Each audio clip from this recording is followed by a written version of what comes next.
Welcome to Tech It's Simple. In today's video, I'm going to show you how you can export your contacts from Outlook. So, without any further ado, let's dive right into this exciting video. Step 1. Open your Outlook app and click on the People option. Firstly, you have to open your Outlook application and click on the People option. After going there, you can see all the contacts that you have. Step 2. Click on Manage Contacts. After going to the People option in your Outlook application, you just simply have to click into this Manage Contacts option.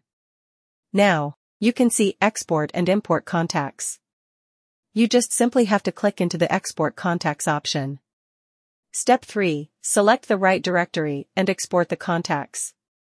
Now, after clicking on the Export Contacts option, you just have to select all the contacts that you want to export and click on the Export Contacts option. Choose the right directory to save the contacts. Now, after doing this, you have successfully exported your contacts. I hope this video was helpful. If yes, don't forget to give a thumbs up and subscribe to the channel to never miss another update in the future.